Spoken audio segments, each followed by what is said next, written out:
Chicken raita সুন্দর করে বিরিয়ানিতে খাওয়ার জন্য আমি আসসালামু আলাইকুম। আজকে চিকেন বিরিয়ানি রান্না করছি।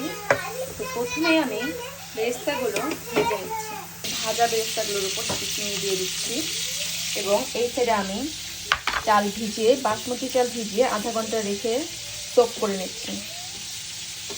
আজকে শুধুমাত্র রানের পিস দিয়ে আমি চিকেন বিরিয়ানি করব এবং রানগুলো কিন্তু অনেক বড় বড়।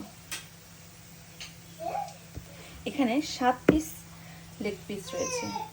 এই জাম্বো চিকেনগুলো দিয়ে আজকে আমি চিকেন বিরিয়ানি রান্না করব। এগুলো হচ্ছে জাম্বো লেগ পিস এবং এক একটা লেগ পিসের সাইজ দেখতেই পাচ্ছেন কত বড় বড় এবং খুবই ইয়াম্মি একটা রেসিপিতে চলছে। এদিকে চারিদিকে যখন তাহসান নয় তখন আমি একটু ঘিময় করে দিচ্ছি আমার এই পোলাওটাতে।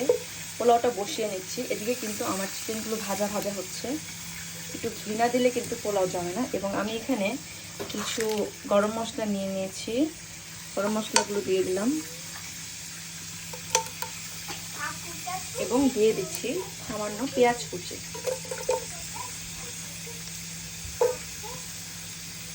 এবার এগুলো ভাজবো। এই পোলাওয়ের পেঁয়াজগুলো কিন্তু বেশি ভাজা যাবে না। এবং এখানে দিয়ে দিচ্ছি হাফ চামচের মতো আদা কুচি। আদা কুচিটা অবশ্যই দেওয়ার চেষ্টা করবেন, কারণ আদা কুচি দেওয়ার ফলে একটা সুন্দর স্মেল আসছে পোলাওয়ের। সামান্য লবণ দিয়ে দিচ্ছি 1 চামচের মতো।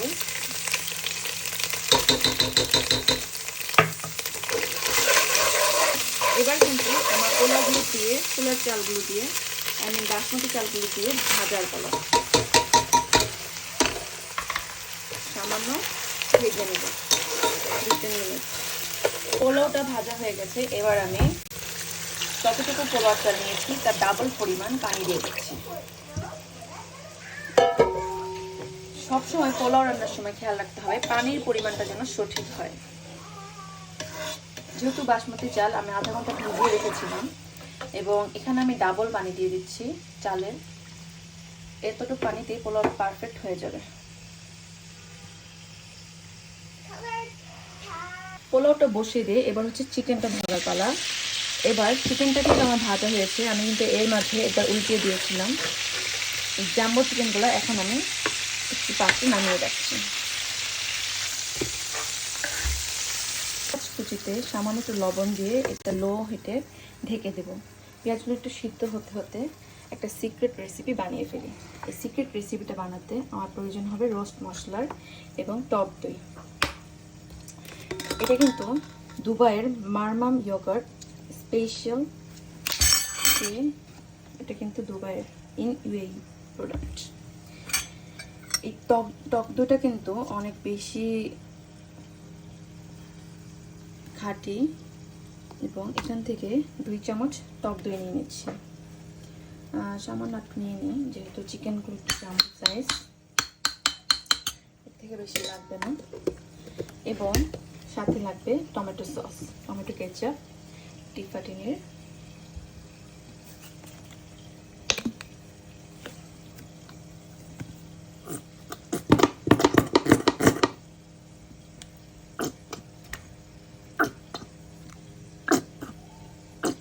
ব্যাস এতটুকু পরিমাণ নিলেই হয়ে যাবে।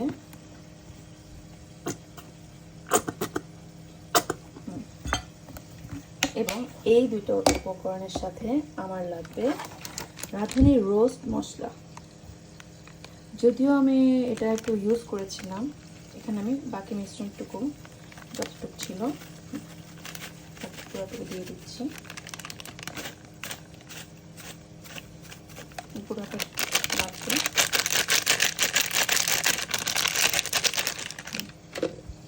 এবার সুন্দর করে এই মিশ্রণটা মিশিয়ে নিচ্ছি।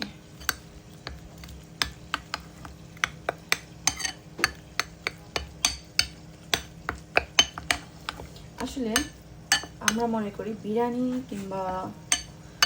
রান্না কিন্তু বেশি একটা কঠিন না, যদি আপনার কাছে এরকম মিক্সড মশলাগুলো থাকে। মিক্স মশলা ছাড়াও বিরিয়ানি হয়, তবে আরেকদিন মিক্স মশলা ছাড়া বিরিয়ানি আমি দেখিয়ে দেব। পেঁয়াজগুলো খুব সুন্দরভাবে ভাজা হয়ে গেছে। এখন আমি এই মিশ্রণটা এবার এখানে ঢেলে দিচ্ছি। খুব সুন্দর মাখা মাখা হয়েছে। এবার আমি এটার হাই হিট করে দিব। হাই হিট করে একটু ভাজতে থাকবো এবং ভালো করে সুন্দর করে মিশিয়ে নেব। এই পর্যায়ে সামান্য একটু বাটিটা ধুয়ে পানিটা দিয়ে দিচ্ছি।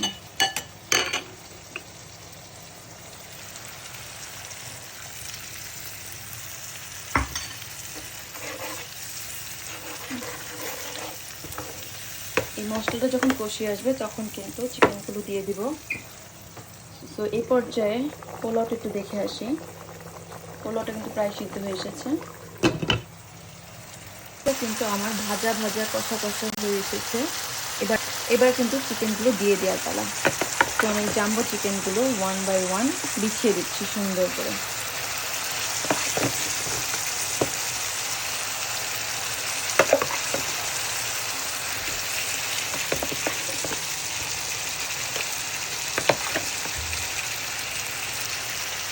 এবার এখানে সামান্য দুধ অ্যাড করব।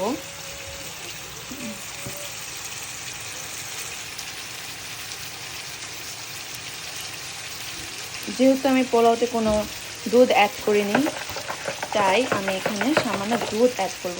তাহলে একটু milky milky flavour, creamy creamy ফ্লেভারটা আসবে।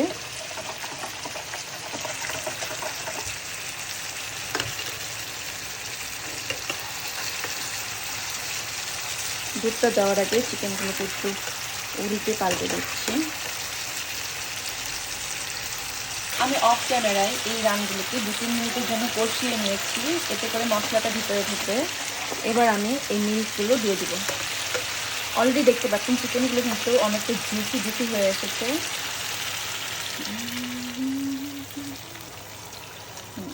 এবার এই মিল্কটা দিয়ে আমি এটা সিদ্ধ করে নেব ভালো করে।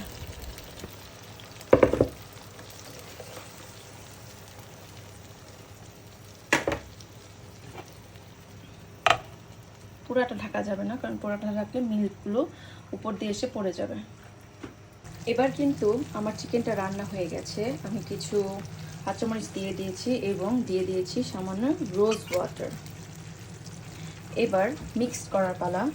আজকে আমি লেয়ারে মিক্স করব না, কারণ আমার হাতে একটু সময় কম, তাই আমি একবারে এটা ঢেলে দিচ্ছি এবং তার উপর এই বেরেস্তাটা করে রেখেছি, বেরেস্তাটা দিয়ে দিলাম।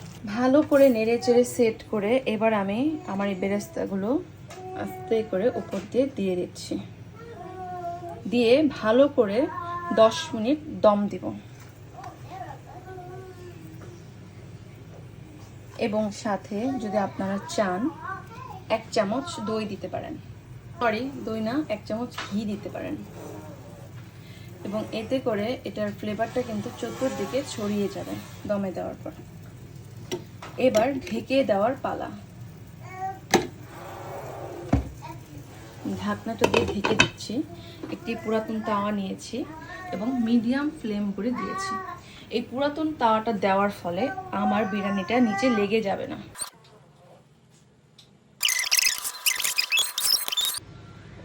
বিরিয়ানিটা অলমোস্ট হয়ে গেছে। এখন গরম গরম বিরিয়ানি সার্ভ করব। সার্ভ করার আগে আরেকবার নেড়ে চেড়ে দিচ্ছি।